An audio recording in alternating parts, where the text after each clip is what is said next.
Bien, bonjour, chers internautes. Bienvenue sur Bel Air Scriptura, la chaîne qui brise les rocs. Nous allons briser les rocs une fois de plus autour du message de William Branham. Effectivement, nous allons ensemble avec vous traiter une série de questions et réponses à Sylvain Aquala. Et pourquoi est-ce que nous allons traiter une série de questions et réponses à Sylvain Aquala? C'est-à-dire que nous allons lui poser des questions et nous n'attendrons pas ses réponses puisqu'il ne nous répondra pas. Et nous allons l'aider à répondre à ces questions.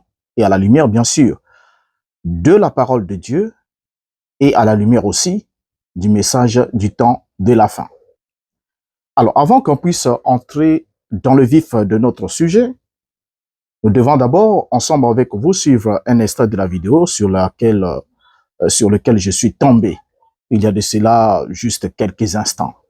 Je suis tombé sur l'extrait d'une vidéo où Sylvain Aquala parlait de moi et en disant des choses qui sont fausses, puisque effectivement ils sont obligés de donner des réponses aux questions des brebis. Quand le bébé leur pose des questions en ce qui me concerne, ils sont obligés de répondre. Or, la réponse qu'ils devaient donner, qui devait être assez solide, c'est une réponse corrective.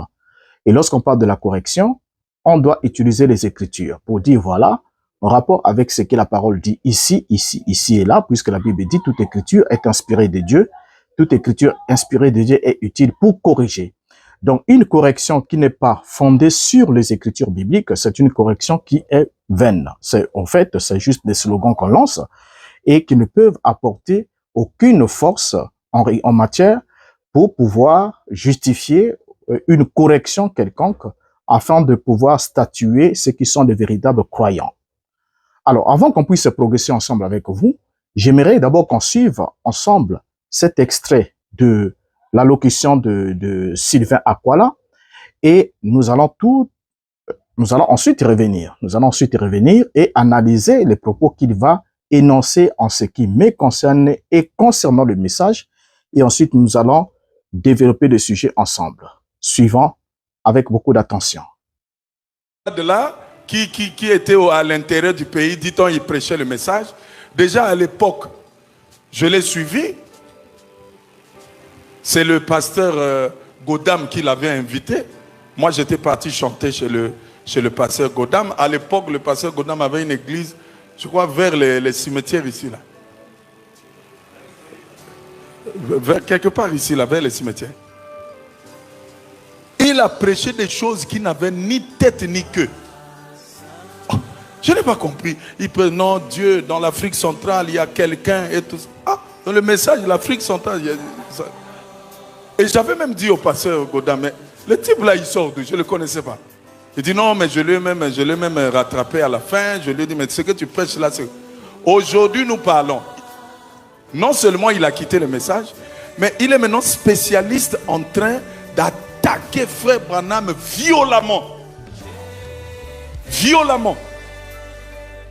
Il démontre sans preuve que Frère Branham était franc-maçon. Là, il commence à démontrer que Frère Branham a été entouré des homosexuels et tout ça. J'ai dit, mais Seigneur, pourquoi on peut tolérer des choses comme ça? Comment quelqu'un peut se lever, attaquer Frère Branham comme ça? Faites attention. Faites attention. Ça, c'est des gens qui ont mal compris le message. Ils ont mélangé le côté humain et le côté divin. Et après, ils deviennent ennemis. C'est pour ça, faites attention aux fanatiques. Si vous voyez quelqu'un est trop fanatique de vous, éloignez-vous de lui. Il deviendra votre pire ennemi. Il deviendra votre pire ennemi. Quand il vient là, il cherche des choses. Il ne trouve pas ça en vous. Ah, il va se retourner contre vous. Ça sera compliqué. Bien, nous venons de suivre attentivement Sylvain Aquala. Et dans sa déclaration, vous comprenez que le monsieur n'est vraiment pas sérieux. Et vous allez comprendre pourquoi. À l'époque où j'ai prêché cette prédication qui dit qu'il n'avait ni tête ni queue, j'étais pasteur du message du temps de la fin. Lui, il était encore chantre. C'était un frère qui était, comme il a su le dire, on l'avait invité pour qu'il chante au cours d'une convention. Mais n'ayant pas l'aptitude de voler à la même altitude que moi, à cette époque, il n'avait sûrement pas compris. Et si c'était vrai qu'il n'avait pas compris, le message de Branham dit que à la fin de la prédication, c'est Branham qui le dit, hein, que si je prêche quelque chose et que vous trouvez que ce n'est pas en accord avec la parole, venez me montrer où est-ce que j'ai dit ce qui n'est pas en accord avec la parole. Et c'est l'attitude qu'il devait adopter pour revenir vers moi. Mais il ne l'a pas fait. Et regardez un peu comment il parle même avec cette arrogance-là en qualité de pasteur. Il dit qu'il avait posé la question à l'organisateur qui m'avait invité, le pasteur Godam Gatier, un ami que j'aime beaucoup, et qu'il avait posé la question en disant « Où est-ce que tu as trouvé ce type ?» Voyez un peu, regardez un peu déjà le propos qu'il tient. Et ça montre déjà que c'est quelqu'un qui n'a aucune humilité, parce que vous ne pouvez pas vous adresser à un pasteur. Posez la question à un pasteur parce que vous n'avez pas compris la teneur de son message. Vous n'avez pas saisi sûrement sa pensée par rapport au message du temps de la fin, bien sûr, à l'époque.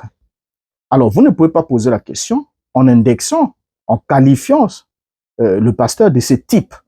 Où est-ce que vous avez trouvé ce type? Puisqu'il venait de l'intérieur du pays, donc c'est quelqu'un qui ne pouvait pas apporter quelque chose. Mais alors que ceux qui sont dans le monde du message, qui savent, quand j'étais encore dans le monde du message, j'avais une certaine aptitude à faire vivre les citations de Branham comme si j'étais même témoin oculaire des faits que j'ai rapportés. De sorte que, dans le message, nos amis sont là, chacun avait son talent, et j'avais aussi le mien. J'avais aussi le mien, et je l'ai utilisé dans le faux, parce que les dons et les appels sont sans repentir. C'est-à-dire que, comme le cas de l'apôtre Paul, Paul avait son appel divin. Dès la naissance, dès le ventre de sa mère, le Seigneur l'avait déjà mis à part pour qu'il exerce le ministère. Mais lorsqu'il a commencé à grandir, il a d'abord rencontré Gamaliel et il a agi en fonction de ses ailes, il a utilisé ses ailes pour combattre la vérité. Et c'est ce que moi aussi j'avais fait quand j'étais dans le mensonge de Branham. Donc, avec l'appel divin au-dedans de moi, j'ai été influencé par un zèle, et ces zèles-là qui procurent le message de William Branham m'a donné des aptitudes pour pouvoir combattre la vérité, la parole de Christ, l'évangile véritable, et soutenir le mensonge d'une secte qu'on appelle le message du temps de la fin. Mais non, une fois que le Seigneur m'a fait grâce, je suis parti de là. Mais en écoutant ici Sylvain Aquala, comme nous l'avons écouté ensemble, je retiens certains propos de Sylvain qui nous donneront une obligation de lui poser certaines questions et aussi de répondre à certaines questions que nous allons lui poser, puisqu'il ne nous répondra sûrement jamais. Je ne le connais pas, avoir le courage de nous répondre comme il se doit, de façon structurée, de façon soutenue, parce qu'il n'est pas, bon, ça je ne vais pas le dire, mais je vais le démontrer. Alors, déjà, lorsque Sylvain dit, il est maintenant spécialiste en train d'attaquer Frère Branham violemment. Ah, tiens, comment est-ce que je peux être spécialiste en train d'attaquer William Branham violemment, alors que ce dernier est déjà de l'autre côté? Ce n'est pas un être vivant. Mais se battre avec un mort, c'est comme se battre avec l'ombre, c'est comme se battre avec du vent. Donc, je ne combats pas William Branham.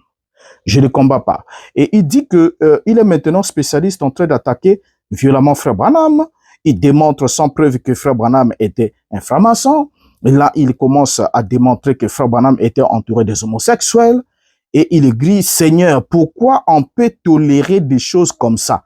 Donc, vous comprenez déjà, vous voyez, dans cette déclaration-là, Seigneur, pourquoi on peut tolérer des choses comme ça? C'est une déclaration. Vous comprenez ce qu'il y a derrière cette déclaration? Ça veut dire que il demande à son Seigneur, qu'il croit servir le vrai Seigneur, bien sûr, et il le demande pourquoi. Il n'y a que deux choses. Hein. Pourquoi est-ce que son Seigneur me laisse en vie en train d'attaquer Branham ou de dénoncer Branham, ce que lui appelle attaquer Branham? Ou encore, si son Seigneur n'est pas capable de s'en charger, il va lui aussi contribuer, comme les autres qui m'en ont déjà promis plusieurs fois, à trouver des moyens qu'il faut pour une atteinte physique à mon intégrité, c'est-à-dire que l'élimination physique.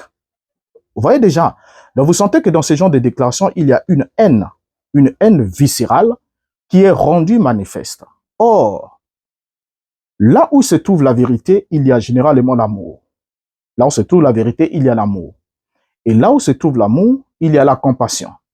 Et quand vous êtes convaincu qu'un frère qui était avec vous, qui a marché ensemble avec vous se trouve être en erreur, dans une position adverse, la première des choses qui anime un bon cœur, c'est de compatir et de demander au Seigneur, est-ce qu'il n'y a pas une possibilité pour que mon frère soit racheté? Peut-être qu'il a été attrapé par le diable, l'ennemi l'a saisi, l'ennemi l'a amené à ce niveau-là. Est-ce que ce n'est pas possible qu'il puisse revenir? Mais non, comme dans l'interprétation de Sylvain Aquala, ils ont déjà une interprétation comme quoi celui qui dénonce le mensonge de Branham blasphème contre le Saint-Esprit parce que Branham est le Saint-Esprit pour eux. Donc pour eux, moi, je suis quelqu'un qui aurait déjà blasphémé prétendument contre le Saint-Esprit en dénonçant les mensonges de Branham. Et comme tel, je suis alors pas digne du salut, donc je suis déjà perdu, et n'étant pas digne du salut, je ne peux pas alors donc n'étant pas digne du salut, je suis alors digne de la perdition, et si Dieu retarde, parce qu'il regrette même quand il dit, Seigneur, pourquoi on peut tolérer des choses comme ça? Comment on peut tolérer des choses comme ça? Donc, il est en train de regretter le fait qu'ils sont tolérants. Être tolérant pourrait signifier quoi? Signifie qu'il fallait chercher à tout prix à me faire taire. Vous voyez? Il fallait chercher à me faire taire, soit procéder à une élimination physique. Bon, chose qu'ils ont déjà tenté, hein. Plusieurs d'entre eux ont déjà tenté d'une façon ou d'une autre. Mais béni soit le nom du Seigneur qui veille sur moi, qui m'oriente, qui me guide, qui me délivre aussi, même quand je suis déjà presque pris dans le filet de l'ennemi. Alors là n'est pas notre souci. Et maintenant, il arrive à déclarer comment quelqu'un peut se lever et attaquer Frère Branham comme ça. Comment quelqu'un peut se lever et attaquer Frère Branham comme ça? Mais écoutez, soyons-en sérieux, soyons-en sérieux. Je n'attaque pas Frère Branham, votre Frère Branham. Je n'attaque pas. Et il continue, dit, faites attention. C'est des gens qui ont mal compris le message. Hein. Ce sont quelques déclarations de ce que nous venons de suivre là. C'est des gens qui ont mal compris le message. Ils ont mélangé le côté humain et le côté divin de Frère Branham. Hein, et il ajoute que ne confondons pas les deux côtés du prophète, son côté humain et son côté divin. Et il ajoute un peu plus loin, il dit, nous on regarde le côté divin de Frère Branham. Hein, jamais je ne vous ai dit, Branham avait dit dans ce côté divin que jamais je ne vous ai dit quelque chose au nom du Seigneur qui est failli. Et ensuite, Sylvain Aquala va souligner que Branham est infaillible dans son côté divin. Donc, il reconnaît par là que Branham est faillible, mais dans son côté humain, et qu'il n'est pas faillible dans son côté divin. Donc, quand Branham dit quelque chose avec le sceau de l'ainsi dit le Seigneur, cela n'a jamais failli, selon Sylvain Aquala. Alors, j'aimerais ici qu'on prenne assez d'éléments. Et ici, nous allons commencer avec le tout premier élément. Le tout premier élément que nous traitons, c'est celui d'abord de nous poser une question. Il y a deux questions, deux sous-questions dans ce premier élément. Branham était-il né chef? Ou Branham était-il chef? Ou Branham est-il chef? Et ensuite, la deuxième question qui va suivre, toujours dans ce même numéro, c'est celle de savoir, est-ce que Branham est-il digne des louanges? Et par là, nous allons analyser ensemble avec vous, à la lumière des Écritures, la nature des chants de Sylvain Aquala. Est-ce que les chants de Sylvain Aquala sont des chants qui sont sacrés ou ce sont des chansons profanes? Et nous allons définir les deux concepts et analyser à la lumière de la Bible ce que la Bible dit réellement et vous allez vous en rendre effectivement compte ensemble avec moi. Alors, nous sommes partis alors pour le premier point. Quand Sylvain Aquala dit que j'attaque violemment William Branham, je n'attaque nullement William Branham puisqu'il ne vit plus, il n'est plus dans ce monde, mais je dénonce les mensonges, ces œuvres infructueuses des ténèbres. Je les dénonce parce que la parole de Dieu m'en a donné le droit et m'en a donné cette autorité. Et alors, dans Actes chapitre 17, le verset 11, je ne suis pas le premier à agir ainsi. La Bible nous recommande ce qui suit, Actes 17, verset 11. Ces Juifs avaient des sentiments plus nobles que ceux des Thessaloniques. Ils reçurent la parole avec beaucoup d'empressement et ils examinaient chaque jour les Écritures pour voir si ce qu'on leur disait était exact. Déjà, lorsque nous regardons ce passage ici, ce texte nous montre ici que l'apôtre Paul a prêché, l'apôtre Paul prêchant la parole, nous connaissons bien les gabarits qu'avait l'apôtre Paul, mais malgré qu'il a prêché la parole, le peuple qui l'écoutait, c'était les Juifs de Thessalonique, au fait, les Juifs de Bérée, ils avaient un sentiment plus noble que ceux de Thessalonique, Et lorsqu'ils ont écouté Paul, ils ont reçu la parole avec beaucoup d'empressement et ils ont examiné chaque jour. Donc, chaque jour qu'ils écoutaient la parole de Paul, ils examinaient chaque jour les Écritures pour voir si ce qu'on leur disait était exact. Donc, avant d'accorder leur approbation à la prédication de Paul, ils passaient la parole prêchée par Paul au peigne fin des Écritures. Et ça, déjà, dans le message du temps de la fin, vous entendrez des prédicateurs qui vont vous dire qu'on ne ramène pas un prophète dans la Bible, mais pourtant, ils sont les premiers à dire que Paul était prophète. Ils disent que Paul était prophète, Paul était messager, et par contre, ici, à Béret, Paul était ramené à la Bible. Les Écritures qui servaient d'analyser, d'éléments catalyseurs, d'analyseurs des propos de l'apôtre Paul, c'était bien les Écritures de la Torah. Donc, quand Paul prêchait, ces Juifs examinaient la Torah pour voir s'il y avait une cohérence, s'il y avait une exactitude. Voilà, parce que l'exactitude, comme on parle de la vérité c'est ce qui est conforme à la réalité. Est-ce que les propos de Paul reflétaient exactement ce qu'annonçaient les Écritures? Et ça n'était pas un péché. La Bible appelle ça un sentiment noble. Et ainsi dit, lorsqu'on regarde ici le verbe examiner, examiner ici, dans le dictionnaire de l'Académie française, il nous a dit que examiner signifie observer et étudier avec attention en vue d'une appréciation, d'une évaluation, d'une vérification, d'une décision, etc.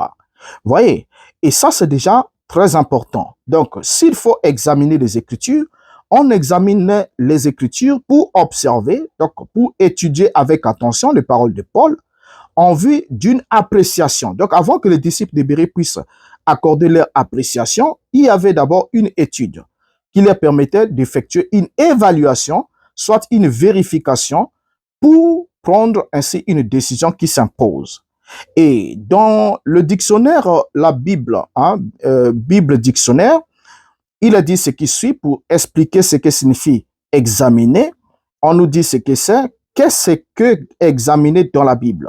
L'examen implique une attention délibérée, minutieuse, impartiale et ciblée, visant à mieux comprendre ou à vérifier que quelque chose est conforme à la réalité ou, le cas échéant, à prendre des mesures collectives. Il est inutile de savoir ce qui ne va pas si l'on ne s'attaque pas au problème. Jacques 1, versets 22 à 24. Alors, donc là déjà, nous avons la définition de examiner. Ce qui sous-entend que il y a un temps pour écouter le message de William Branham, mais il y a aussi un temps pour examiner ce qui a été dit. Si Branham a prêché comme Paul, son auditoire devait aussi agir ou réagir comme les disciples de Béret. Parce que Paul ayant le Saint-Esprit de Dieu et les disciples de Béret ayant aussi le Saint-Esprit de Dieu, mais ils n'ont pas accordé carte blanche à l'apôtre Paul de leur dicter sa loi, de leur dire ce qu'il voulait leur dire. Mais lorsque Paul parlait d'une chose, les disciples examinaient les Écritures pour voir s'il y avait une exactitude. Est-ce que c'est en accord avec la loi et les prophètes? Si c'est en accord avec la loi et les prophètes, alors là, ils acceptent. Mais si c'est pas en accord, ils mettaient cela à côté. Maintenant, en ce qui nous concerne, vous et moi, nous n'avons pas simplement la loi et les prophètes, c'est-à-dire la Torah, mais nous avons aussi les apôtres, c'est-à-dire les évangiles et les épîtres. Voilà pourquoi l'Église n'est pas fondée simplement sur la loi et les prophètes, mais l'Église est fondée sur l'enseignement, le fondement des apôtres et des prophètes, avec Yeshua HaMashiach comme étant la pierre angulaire. Ce qui sous-entend qu'aujourd'hui, lorsque nous écoutons quelqu'un, l'apôtre Paul va nous donner cette recommandation dans Éphésiens chapitre 5, le verset 11, le verset 10 à 11. Il dit, « Examinez ce qui est agréable au Seigneur. » Et au verset 11, il ajoute, « Et ne prenez point part aux œuvres infructueuses des ténèbres, mais plutôt condamnez-les. » Donc, ici, là, après examen, on ne doit pas prendre, on examine d'abord pour voir ce qui est agréable au Seigneur. Ensuite, il est dit que nous ne devons point prendre part aux œuvres infructueuses des ténèbres, mais plutôt, nous devons les condamner. Donc, après examen, les œuvres qui se révèlent comme étant des œuvres infructueuses des ténèbres sont des œuvres à condamner. Ce ne sont pas des œuvres à encourager, mais à condamner. Or, dans le cas de William Branham a tenu plusieurs propos dans ses enseignements qui ont en quelque sorte permis à ce qu'on puisse comprendre que le message de William Branham lui-même contient ce qu'on appelle le syndrome d'autoréfutation, c'est-à-dire les éléments qui, lorsque vous vous fixez sur eux, vous ne vous permettent pas d'accepter les récits que nonce William Branham. Soit il est en contradiction contre lui-même, soit il est en contradiction contre les écritures bibliques. Alors que les disciples de Bérée avaient le sentiment plus noble que ceux des Thessaloniques. Voilà pourquoi quand Paul arrive chez les Thessaloniciens, il leur écrit, dit, ne prêtez pas foi à tout esprit, mais éprouvez, ne méprisez pas la prophétie, mais éprouvez toutes choses et retenez ce qui est bon. C'est pour autant pour dire que lorsque nous examinons, à la fin de l'examen, nous allons retenir ce qui est bon. Ce qui est bon, c'est ce qui est conforme à la réalité, ce qui est conforme aux Écritures. Mais ce qui n'est pas conforme aux Écritures, ni conforme à la réalité, ne doit pas être accepté. Et pour ça, cher Sylvain Aquala, je ne suis pas le seul qui va dans cette optique-là. J'aimerais quand même vous lire une citation de William Branham, qui, bien sûr, qui disait une chose, mais qui avait des difficultés pour faire exactement ce qu'il disait. Mais lisons-le quand même pour voir si vous avez réellement compris la conduite à tenir que vous a dicté William Branham. Lorsque nous regardons ici dans la Bible, prenons d'abord William Branham dans la prédication.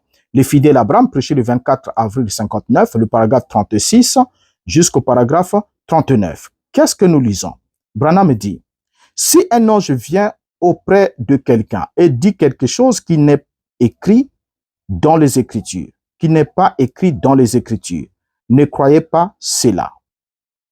Tout doit venir directement des Écritures, c'est vrai. Nous avons tout dans ce pays, nous le savons. Nous ne sommes pas des juges, mais cela doit venir de la Bible.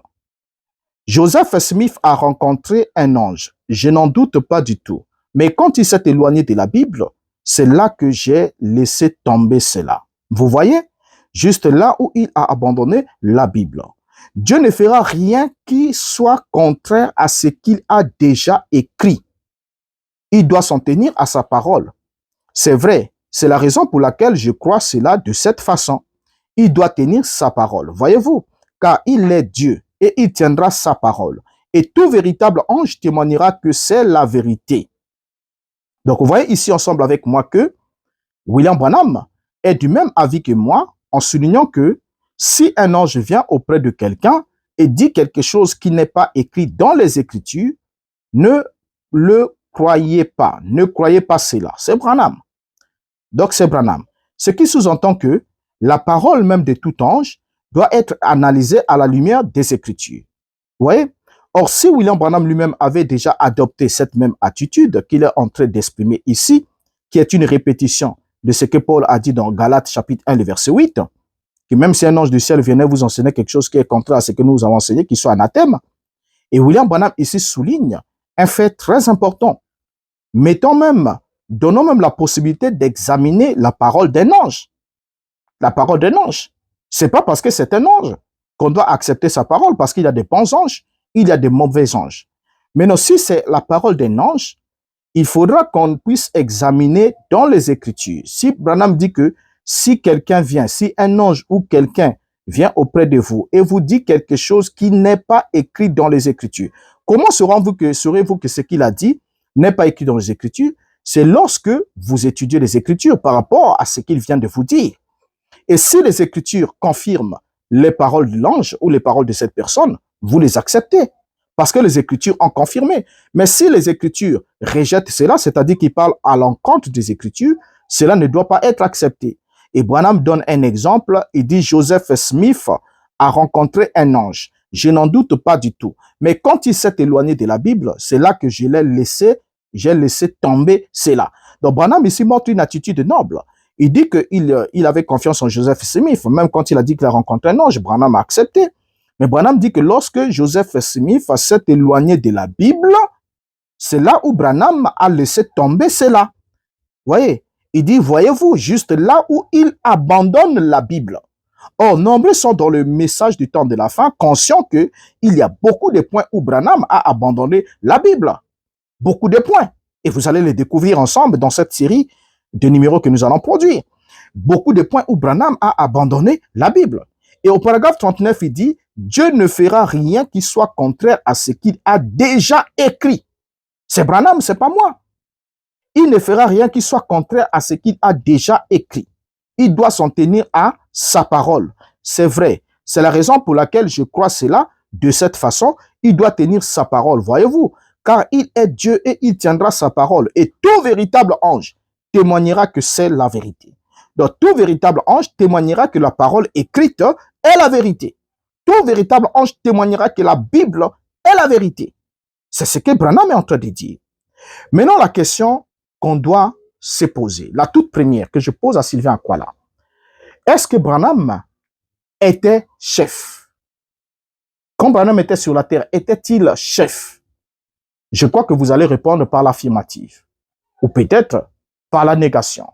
Mais avant qu'on puisse donner une réponse à cette question qu'on pose à Sylvain Akwala, la toute première, suivons d'abord cette chanson, cet extrait de chant de Sylvain Akwala sur « Il était chef ». Suivant et nous revenons.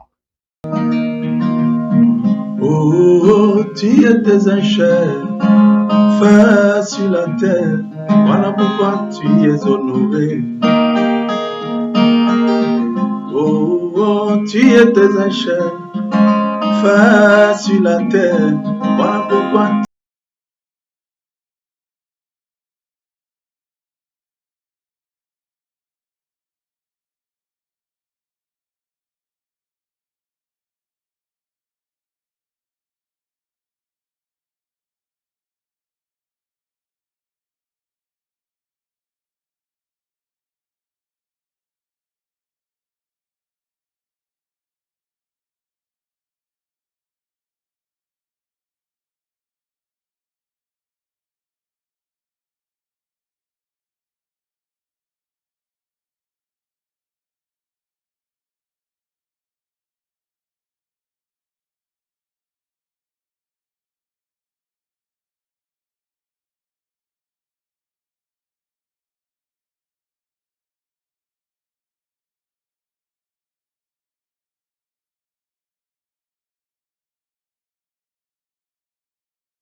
ça bien.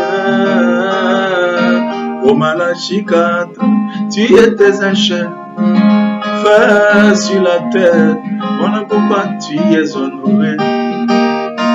Oh, William Branham, tu étais un chef, fait sur la terre, voilà pourquoi tu es honoré. Pour avoir été incubatrice de la vie, on l'appela bienheureuse. Oh Marie, pour avoir été incubatrice de la vie, on l'appela bienheureuse. Mais toi, toute ta vie, tu as voilé la colonne de feu, tu es plus que bienheureux. Mais toi, toute ta vie, tu as voilé la colonne de feu, la tribu de la plénitude de Dieu. Au Malachi 4, tu étais un chef, fait sur la terre, voilà pourquoi tu es honoré. Oh, William Branham, tu étais un chef, fait sur la terre, voilà pourquoi tu es honoré. Bien, nous venons de suivre ensemble avec vous comment Sylvain a chanté que William Branham était chef. Au fait, le chant de Sylvain ici C'est une louange adressée à William Branham. Peut-être qu'on ne sait pas ce que cela signifie, mais évoluons.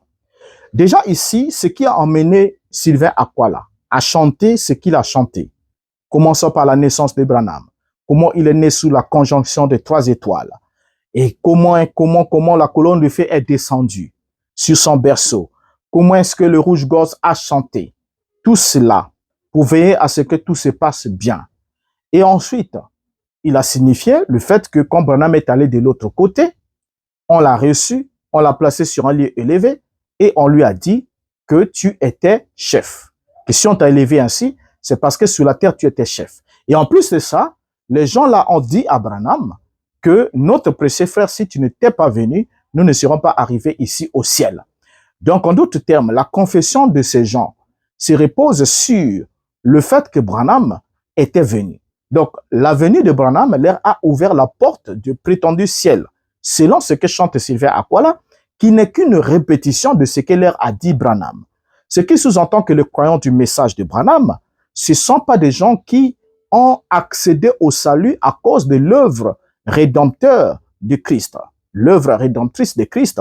Non, c'est pas l'œuvre de Christ qui les a rachetés, mais c'est plutôt l'appel de William Branham qui a accepté. Et si Branham n'avait pas accepté l'appel de Dieu, alors ces gens ne seraient pas entrés prétendument dans ce ciel. D'où ils disent à Branham que notre précieux frère, si tu n'étais pas venu, nous ne serons pas arrivés ici.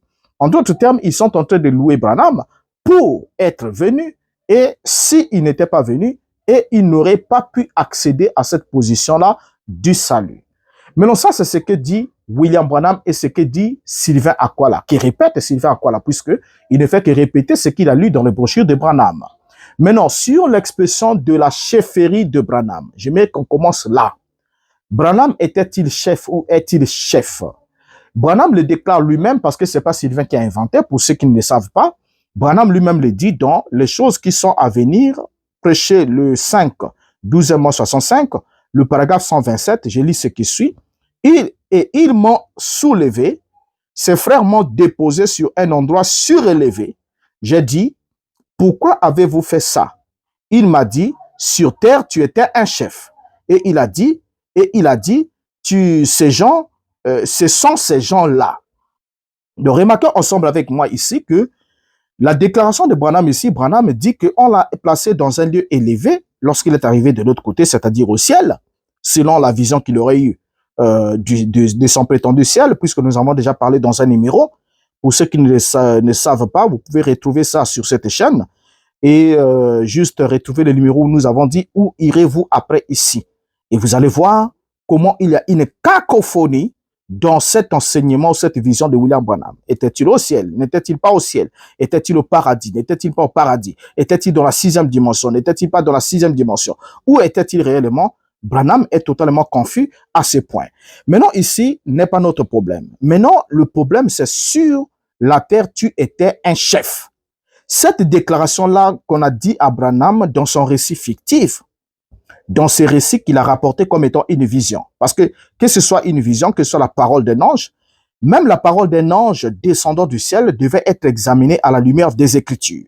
Combien à plus forte raison, un rêve que rapporte Branham ou une vision qu'il rapporte, cela devait aussi être examiné. Au fait, Branham ne devait même pas parler de ça. Il ne devait même pas parler de ça à son assemblée à plusieurs reprises. S'il avait réellement étudié les Écritures, il aurait compris que si cette expérience-là était réelle et que ce n'était pas une fiction qu'il aurait fabriquée, parce que Branham a beaucoup d'histoires comme ça, hein, des récits qu'il fabrique lui-même. Mais si ces récits-ci n'étaient pas une fabrication de Branham, Branham devait simplement l'étudier à la lumière des Écritures et comprendre que ce qu'on lui a dit dans son prétendu ciel était un mensonge. On ne pouvait pas l'élever et lui dire que sur la terre, tu étais un chef. Maintenant, remarquez, lorsqu'on parle de la notion de chef, la notion de chef commence avec Moïse. La notion de chef commence avec Moïse. On doit savoir, est-ce que Branham était chef quand il était sur la terre pour mériter d'être placé dans un lieu élevé dans le prétendu ciel, comme l'a chanté Sylvain Akwala. Déjà ici dans Actes chapitre 7, le verset 35, la Bible nous dit, « C'est Moïse qu'ils avaient régné en disant, qui t'a établi chef et juge, C'est lui que Dieu envoya comme chef et comme libérateur avec l'aide de l'ange qui lui était apparu dans le buisson. Remarquez ici ensemble avec moi, Moïse est envoyé comme chef et comme libérateur. En d'autres termes, il est envoyé comme chef et comme sauveur. Parce que dans d'autres versions, libérateur, c'est sauveur. Alors, donc, on voit ici dans Actes chapitre 7, le verset 35, que Moïse a été envoyé comme chef et comme sauveur. En d'autres termes, la chefferie de Moïse, il la doit à Dieu. Donc, c'est Dieu qui l'a établi chef d'Israël et Dieu qui l'a établi libérateur d'Israël, donc sauveur d'Israël. Moïse était prophète. Maintenant, ici, on va prendre Éphésiens chapitre 1, le verset 22 à 23. Que dit l'apôtre Paul au sujet de la chefferie? Il dit ce qui suit. Il a tout mis sous ses pieds et il l'a donné comme chef suprême à l'Église, qui est son corps, la plénitude de celui qui remplit tout en tous. Remarquez bien l'apôtre Paul. Il a tout mis sous ses pieds, donc Dieu a tout mis sous le pied de Christ et il l'a donné comme chef suprême à l'Église. Donc le chef suprême de l'Église, c'est Jésus-Christ. Et dans Colossiens chapitre 2, le verset 10, Paul ajoute, « Vous avez tout pleinement en lui, qui est le chef de toute domination et de toute autorité. » Donc Christ est le chef de quoi? De toute domination et de toute autorité.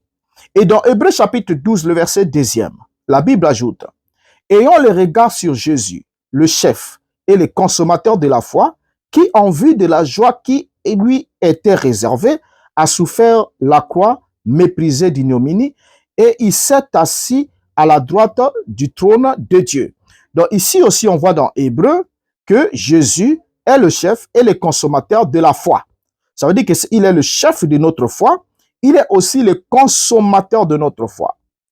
Et dans Éphésiens 4, verset 15, l'apôtre Paul ajoute, « Mais que professons la vérité dans la charité, nous croissons à tout égard à celui qui est le chef, Christ. » Et dans le verset Éphésiens 5, verset 23, Paul ajoute, « Car le mari est le chef de la femme, comme Christ est le chef de l'Église, qui est son corps, et dont il est le sauveur. » Donc on voit bien ici que Paul évolue dans sa pensée et montre que le mari est le chef de sa femme, comme Christ est le chef de l'Église. Donc Christ a l'autorité sur l'Église, autant que l'homme ou le mari a l'autorité sur sa femme. Donc ici, Paul utilise une allégorie, il utilise le mariage entre l'homme et la femme comme étant une allégorie pour justifier, pour exprimer l'autorité de Christ, la chefferie de Christ sur l'Église. Alors, ici, on voit que dans Éphésiens 5, verset 23, Paul nous parle déjà de deux chefs. Il y a l'homme qui est le chef de la femme, donc le mari est le chef de la femme, et il y a Christ qui est le chef de l'Église. Notons ensemble avec vous que l'Église est une combinaison, donc est constituée, composée des hommes et des femmes rachetés. Alors, dans 1 Corinthiens chapitre 11, le verset 3, Paul ajoute, « Je veux cependant que vous sachiez que Christ est le chef de tout homme, que l'homme est le chef de la femme et que Dieu est le chef de Christ. » Maintenant, la question, chers amis, croyants du message de William Branham, cher Sylvain Akwala, la question que je te pose, c'est celle-ci. Est-ce que dans homme ici, Branham est dedans ou il n'est pas dedans? Quand la Bible dit, Christ est le chef de tout homme. Est-ce que dans homme, Branham est dedans ou il n'est pas dedans? C'est la question. Hein? Si Branham est dedans, donc Christ est le chef de Branham. Mais non, comment est-ce que Branham peut-il être le chef? De qui est-il chef? Parce que la seule possibilité pour Branham d'être chef, c'est d'être le chef de sa femme. Voilà ce que dit la Bible. La Bible ici, dans ce verset 1 Corinthiens 11, verset 3, nous établit la hiérarchie de trois chefs.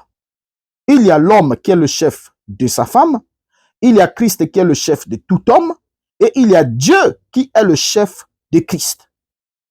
Regardez bien le verset. Je veux cependant que vous sachiez que Christ est le chef de tout homme, que l'homme est le chef de la femme, et que Dieu est le chef de Christ. Alors maintenant, Branham est quel chef? C'est la question.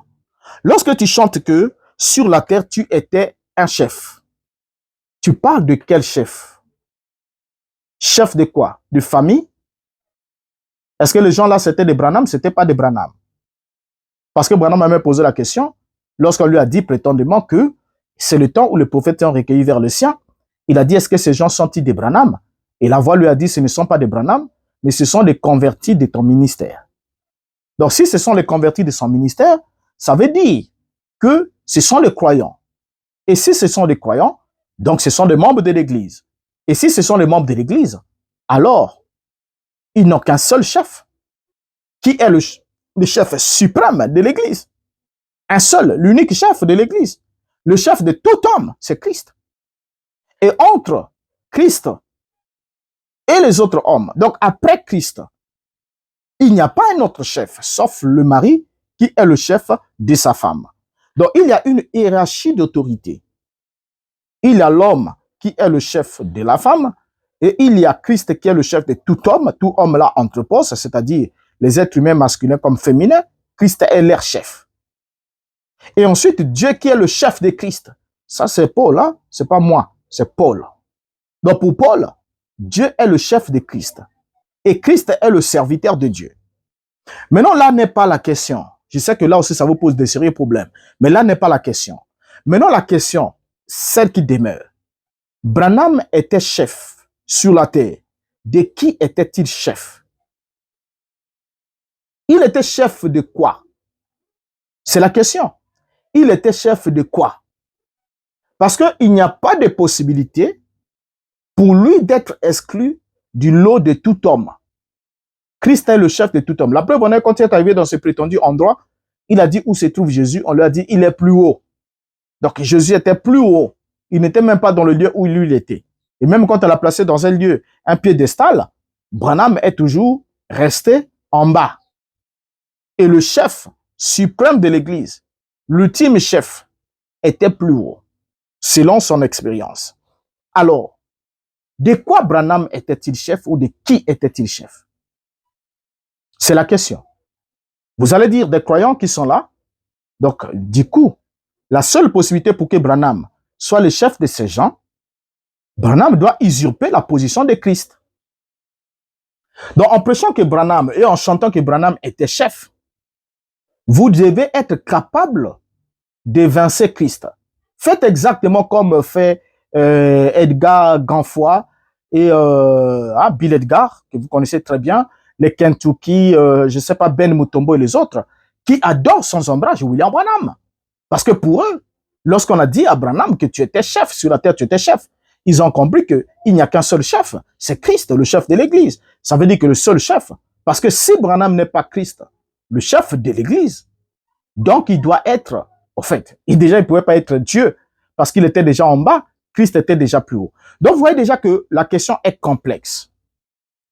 Lorsque vous arrivez à chanter, parce qu'il vous arrive quelquefois de ne pas peser la nature de vos propos. Lorsque Branham a inventé cette histoire selon laquelle il est né sous la constellation des 3 étoiles, que le mage et les astrologues qu'il avait consultés lui avaient dit qu'il était né sous ce signe-là, de la constellation, et Branham est venu vous prêcher ce que le mage et les astrologues lui ont prétendument dit.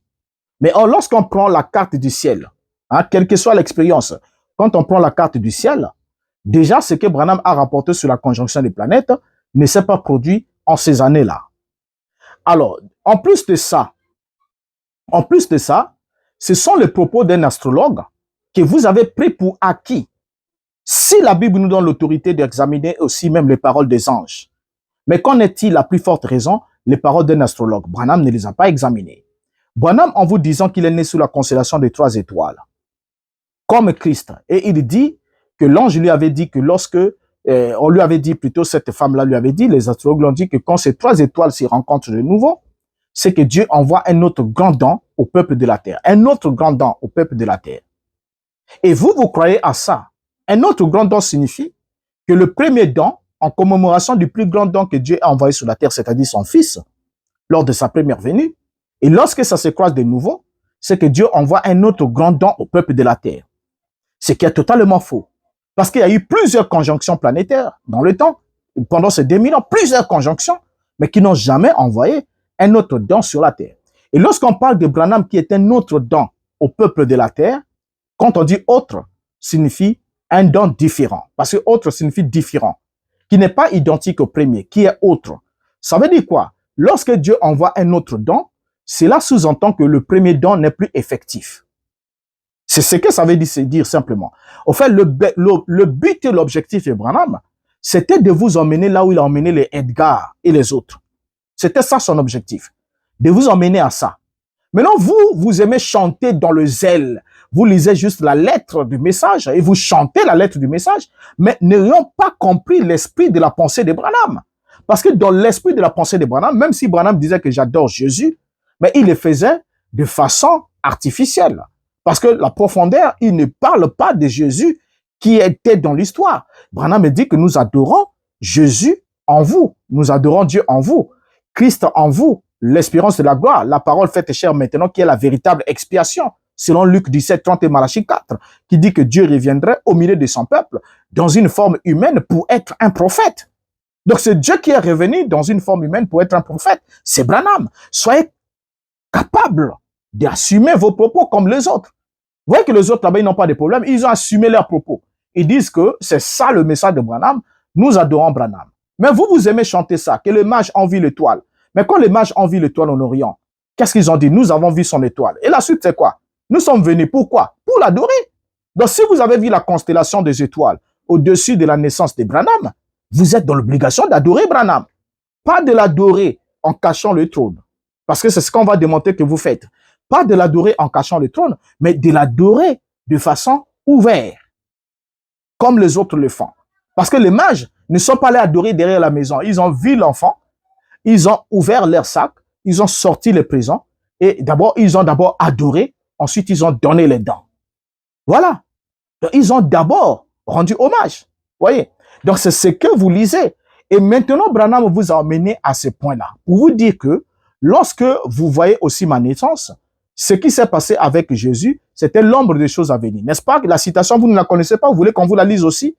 Où Branham dit que tout ce que l'Ancien Testament annonçait était l'ombre de Christ.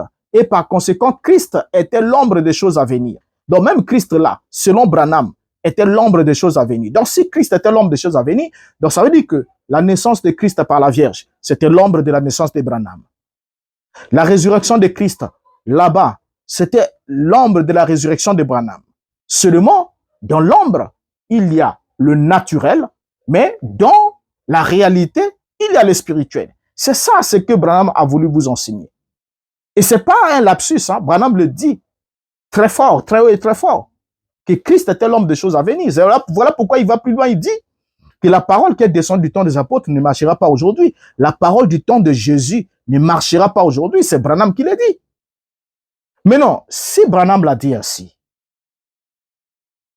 est-ce que vous avez pris le temps, vous, d'analyser les propos de Branham à la lumière des Écritures pour voir est-ce que ce que Branham dit est exact? Ou bien vous vous êtes laissé emporter par le zèle, puisque Branham est devenu pour vous une source d'inspiration pour vous permettre de vendre la mort aux autres et de leur soutirer des sous, leur soutirer une certaine gloire, une certaine honneur, une certaine position. C'est ainsi que vous vous êtes lancé, sans prendre le temps d'examiner les propos de Branham. Et pour vous, celui qui examine le propos de Branham et qui remet en cause ce que dit Branham à la lumière de la Bible, devient un homme à battre, devient quelqu'un que vous regrettez. Pourquoi Dieu permet que ces derniers vivent jusqu'ici? Pourquoi?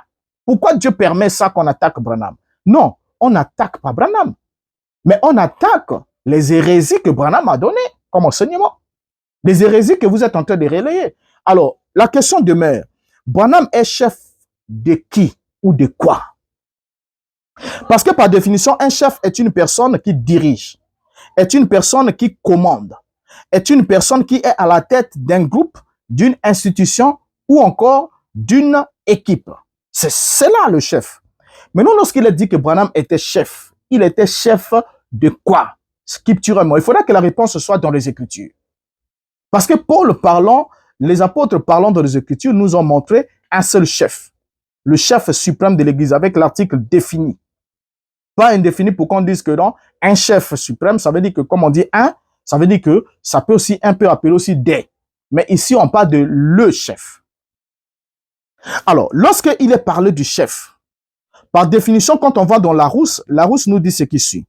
Chef, personne qui commande, qui exerce une autorité, une influence déterminante, tel qu'un chef d'entreprise, chef de gare, chef d'atelier.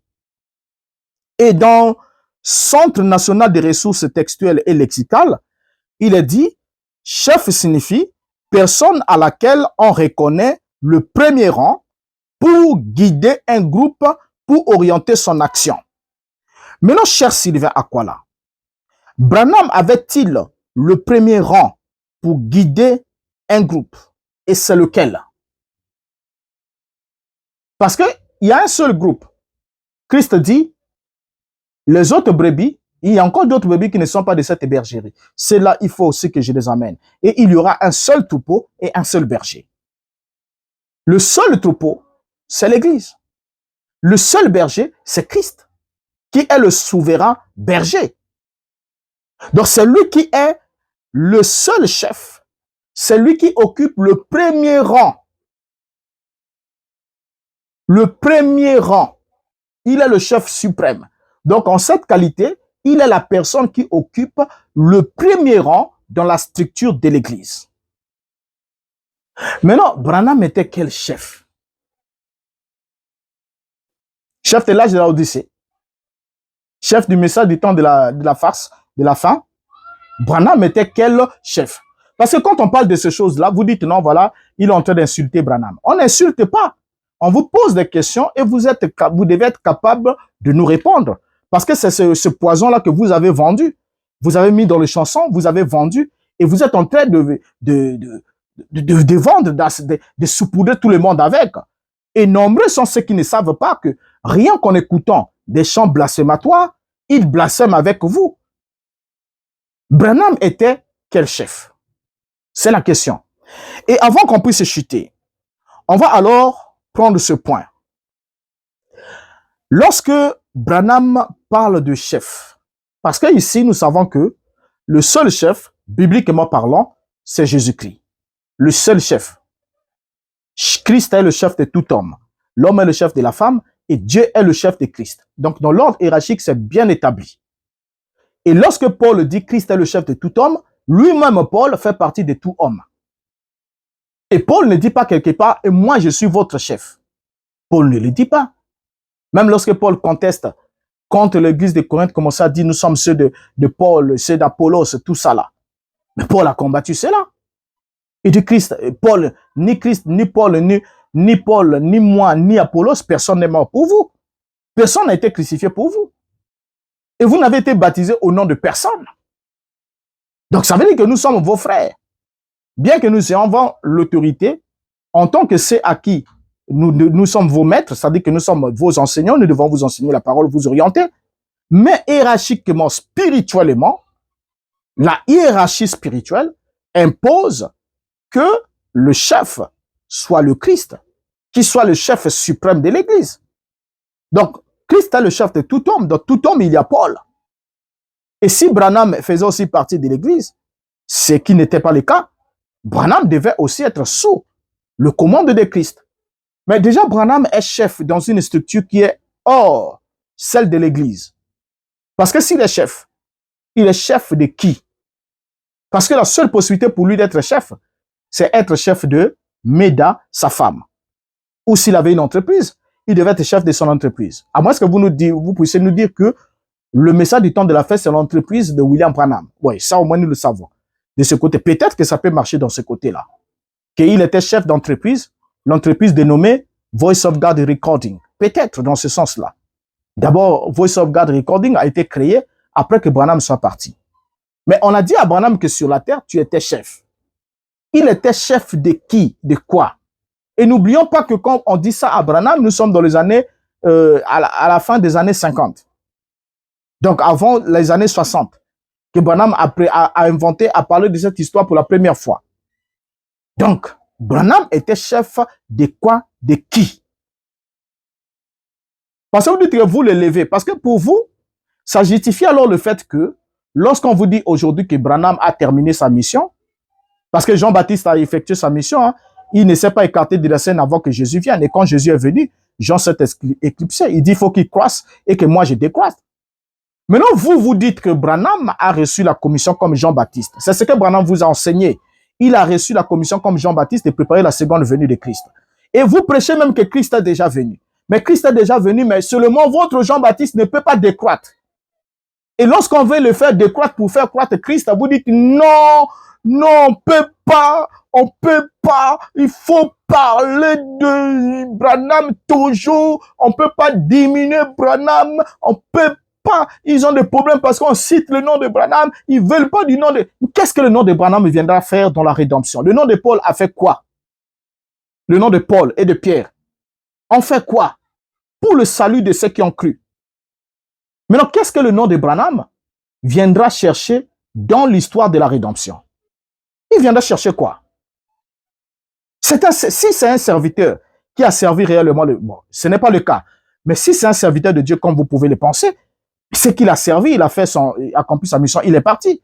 Et s'il était comme Jean-Baptiste, donc avant de s'en aller, il vous présente Christ. Et quand il vous présente Christ, il doit diminuer jusqu'à disparaître. À tel point qu'après la mort de Jean-Baptiste, le message de Jean-Baptiste était devenu caduc. On ne pouvait pas le prêcher, ça ne donnait pas le salut. Personne n'a reçu le baptême du Saint-Esprit avec le message de Jean-Baptiste après la Pentecôte. Lisez Actes chapitre 19. Quand Paul arrive, il voit les disciples de Jean. Avez-vous reçu le Saint-Esprit depuis que vous avez cru? Et même quand on vous pose la question aujourd'hui, quand vous dites non, nous sommes des enfants de Dieu, nous sommes des chrétiens. Et dans votre bouche, il y a seulement un langage. Quand je suis venu dans le message, quand j'ai cru au message, quand je suis rentré dans le message, quand je suis venu dans le message, c'est quand je suis venu dans le message. Personne d'entre vous ne dit quand j'ai été scellé du Saint-Esprit et ajouté à l'église. C'est ce que la Bible dit. Le Seigneur a ajouté à l'église ce qui scellait par le baptême du Saint-Esprit, il les ajoutait à l'église. Et Paul pouvait dire dans ses propos que je salue ces frères-là qui ont été en Christ avant moi. Il ne dit pas qui ont été dans le message avant moi, mais qui ont été en Christ. Or, le lieu véritable où le salut est assuré, c'est en Christ. Mais vous n'êtes pas en Christ, vous êtes dans le message. Après, vous allez dire non, mais le message c'est Christ. Ça, c'est des histoires. Vous êtes dans le message. Et lorsque Jean-Baptiste a fini sa mission, son message était devenu caduc. Si vous acceptez que Branham est comme Jean-Baptiste, c'est que le message de Branham est devenu caduc. Et la preuve en est, le fait que vous continuez à le consommer, ça vous donne des diarrhées verbales. Vous en souffrez là, vous ne vous rendez pas compte. Il suffit que vous montez du haut de vos chairs, vous racontez des histoires, donc pour une prédication d'1h30. Si on vous écoute pendant 1h30, vous allez prendre le temps peut-être de parler de la parole pendant 20 minutes ou 25 minutes. Le reste du temps là, c'est ramasser, on avait dit ceci là-bas, à l'époque où j'étais encore prédicateur, les pasteurs faisaient ça, les pasteurs faisaient cela, tout ça là. Vous passez du temps à raconter n'importe quoi. Pourquoi? Parce qu'il n'y a plus rien à prêcher. Il n'y a absolument rien. Juste les slogans. Nous avons cru le message. Nous avons cru le message. S'il faut aller en enfer, avec Branham, nous allons aller en enfer. Mais soyez-en sûrs, le message de Branham ne peut pas nous emmener en enfer parce que l'enfer n'est pas la destination du message. La destination du message, c'est le ciel. Le frère Branham était déjà parti au ciel. Les gens l'ont dit, de prêcher frère, si tu n'étais pas venu, nous ne serons pas ici. Donc, nous sommes rassurés. Vous pensez que c'est Branham qui est le premier leader à avoir raconté une expérience du ciel? Vous le croyez? Mais avant Branham, il y a des gens qui ont raconté ça à leurs assemblées. Il y a des gens qui ont raconté ça. Demandez l'église des saints des derniers jours. Posez-leur la question sur Joseph Smith. S'il n'a pas eu des expériences, demandez à John Alexander Dowie.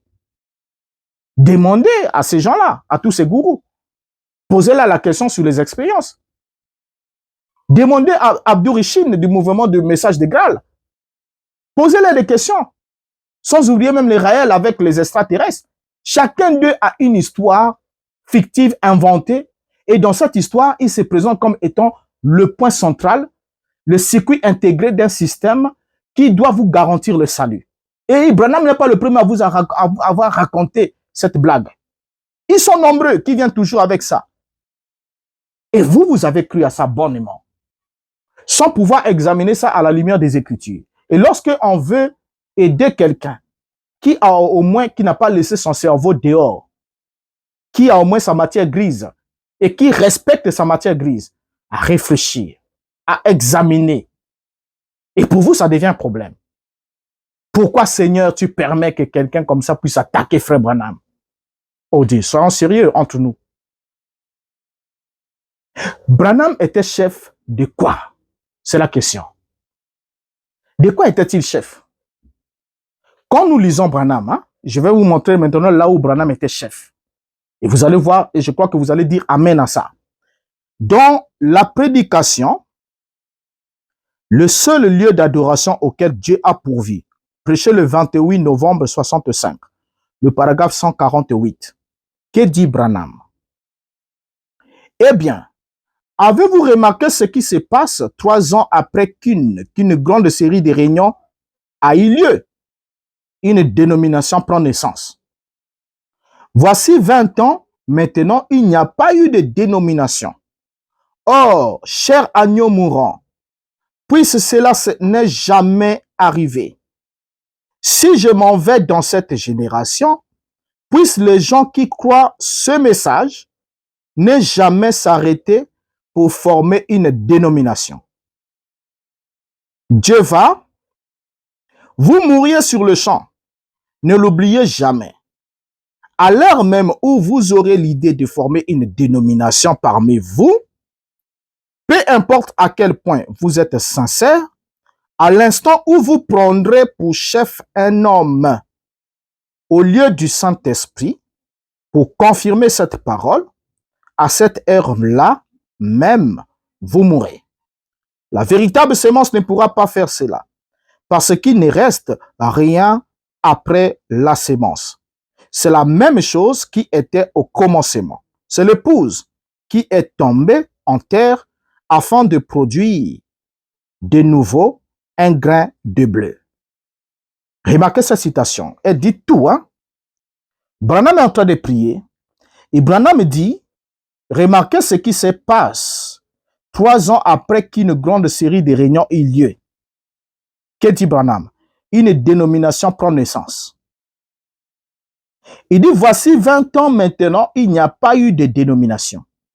Et il continue, dit, or, cher agneau mourant, puisque cela n'est jamais arrivé. C'est la prière de Branham, hein, son souhait, que ça ne puisse jamais arriver. Qu'est-ce qui ne doit jamais arriver? Que son mouvement à lui devienne aussi une dénomination. Il dit, si je m'en vais dans cette génération, puissent les gens qui croient ce message ne jamais s'arrêter pour former une dénomination. Voilà ce que j'aimerais que vous compreniez ici. C'est cher Sylvain Akwala. Branham dit que vous ne devez jamais vous arrêter pour former une dénomination. Est-ce que vous pouvez prendre le courage d'expliquer ce que signifie s'arrêter pour former une dénomination? Comment se forme la dénomination? Branham, mais c'est pas moi.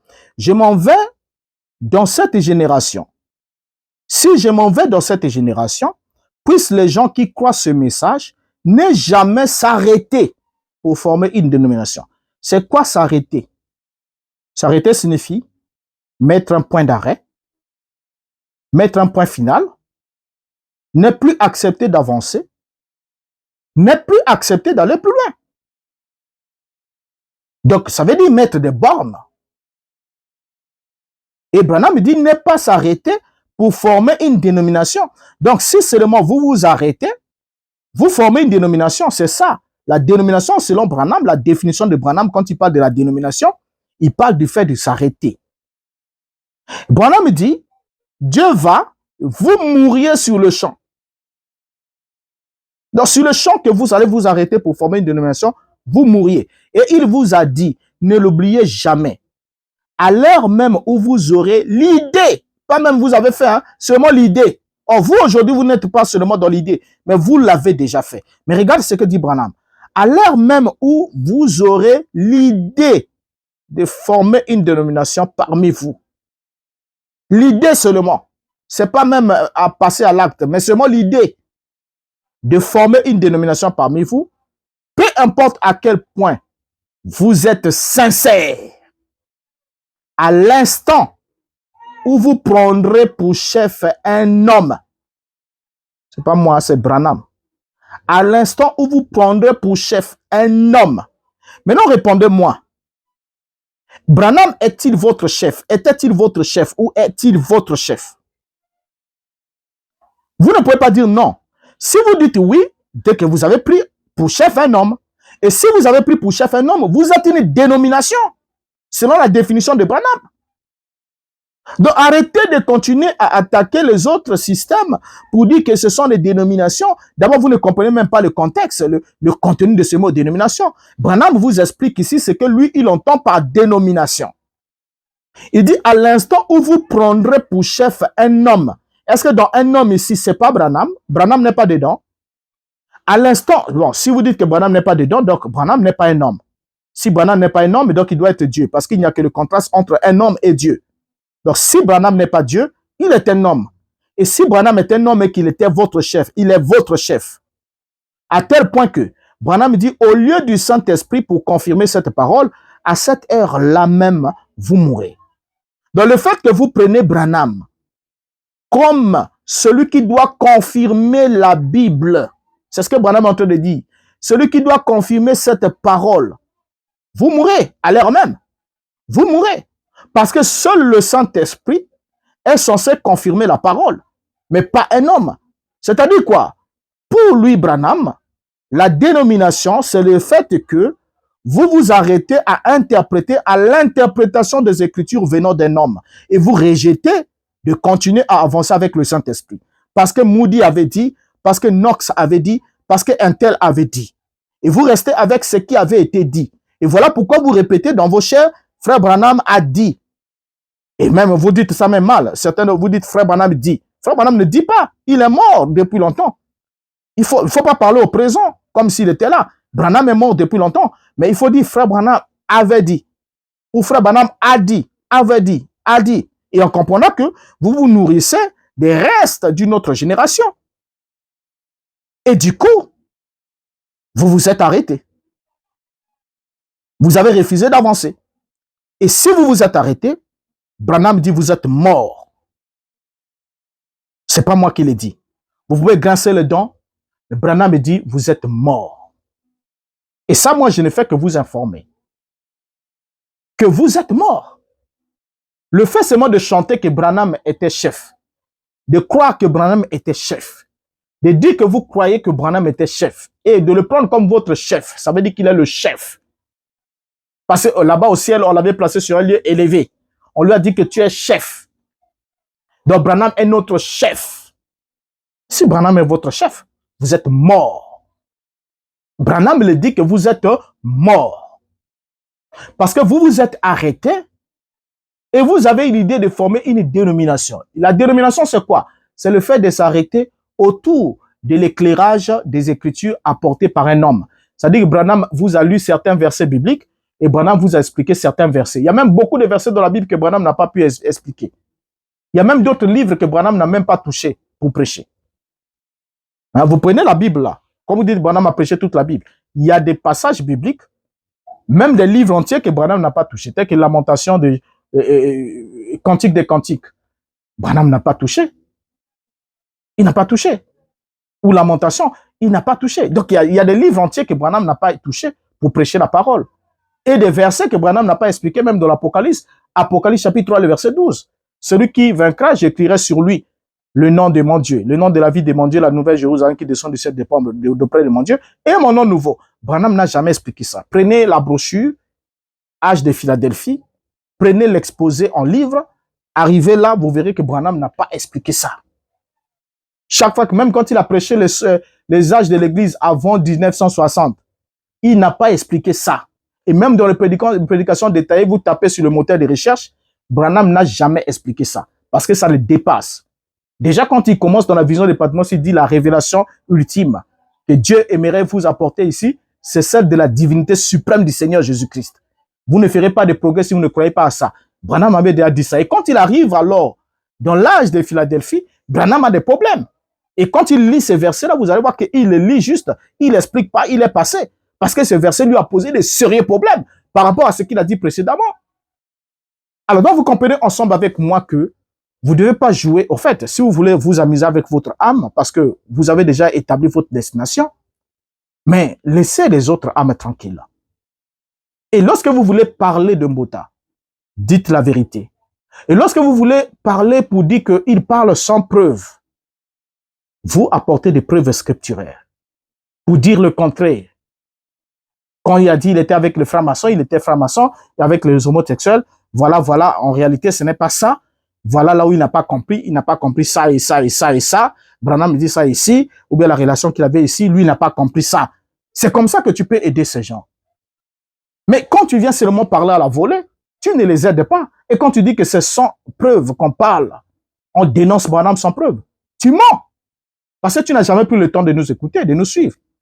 Parce que tu n'as jamais le courage de dire suivre le docteur Mbota. Quand on te dit que non, il a dit, ah non, celui-là, moi, je ne peux même pas le suivre. Mais comment est-ce que tu pourras aider les gens à ne pas tomber à faire attention? Si tu n'es pas capable de me suivre pour savoir ce que j'ai dit, afin de les armer par la vérité, parce que moi, je suis prétendument en train de mentir. Donc, si tu fuis cette réalité, c'est parce que ta conscience te reproche. Voilà déjà le premier point. Et je crois que on ne pourra pas aborder le deuxième point dans ce même numéro, mais le numéro qui suivra, nous allons nous poser une question. C'est de savoir si Branham est-il digne des louanges. Voilà. Vous allez dire non. Mais vous le dites non dans la bouche. Mais en fait, dans la pratique, vous le faites.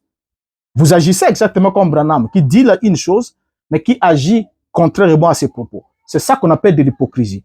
Et nous allons revenir le tout prochain numéro là, qui revient après celui-ci.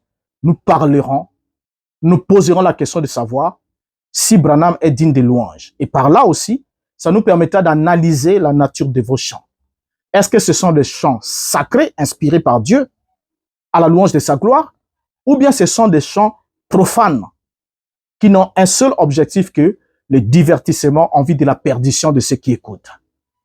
Nous y reviendrons. C'était votre frère Renaud Boris Mbota. Je vous dis merci d'avoir suivi jusqu'ici.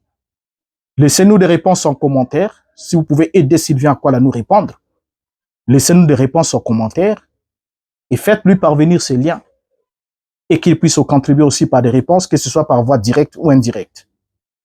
Et je crois que ça aidera une âme. Et qui ne dit mot consent. Le silence signifierait que il a compris qu'ils sont dans le faux, en soutenant que Branham était chef. Branham n'était pas chef. L'Église n'a qu'un seul chef, qui est le chef suprême de l'Église, qui est Jésus-Christ. Et Christ est le chef de tout homme. Et dans tout homme, si Branham était membre du corps de Christ, il fait partie de tout homme. Donc, il ne peut pas être le chef. Et on n'est pas dans la dispensation de Moïse, où Moïse était le chef et le sauveur. Parce que dans notre dispensation, Dieu a envoyé son Fils comme sauveur du monde. Et il est venu nous sauver du péché. On n'est pas comme Moïse qui est venu sauver Israël de l'Égypte. Vous dites que c'est par un prophète que Dieu a fait remonter Israël de l'Égypte. Donc on a aussi besoin d'un prophète aujourd'hui pour nous faire remonter de quoi? De la dénomination. Et ils ont même inventé un nouveau texte. Alors, vous savez, Branham, c'est lui qui nous a fait sortir de la dénomination. Il nous a sorti de la dénomination. Donc le salut pour vous, c'est de sortir de la dénomination. Alors que vous êtes vous-même devenu une dénomination. Hein? Devenu une dénomination parce que vous êtes arrêté autour de la pensée d'un homme, autour d'un nom d'un homme. Un homme qu'on appelle Branham. Et que c'est lui qui doit vous confirmer la Bible. Et même si il parle, si la Bible dit autre chose, c'est ce que dit Branham qui compte pour vous. C'est ça la dénomination.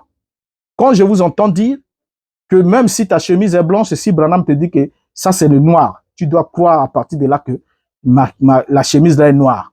Vois pas que c'est ça ce qu'on appelle un lavage de cerveau. Vous abrutissez les gens jusqu'à un niveau. Comment est-ce que vous pouvez demander à quelqu'un d'accepter que la couleur de sa chemise qui est blanche, dans sa conscience, il voit que c'est blanche. C'est réellement démontré que c'est la couleur blanche. Et comme Branham a dit que ce n'est pas blanc, c'est noir, il doit maintenant abandonner la conception de la chemise blanche et accepter que c'est noir. Donc Branham aurait raison. Que si la Bible dit que la chemise est blanche, Branham dit que c'est noir, tu dois croire Branham. Je n'ai pas ce logiciel-là. Voilà pourquoi ça a retenu le mot qui voulait sortir. Je vous dis au revoir. À la prochaine.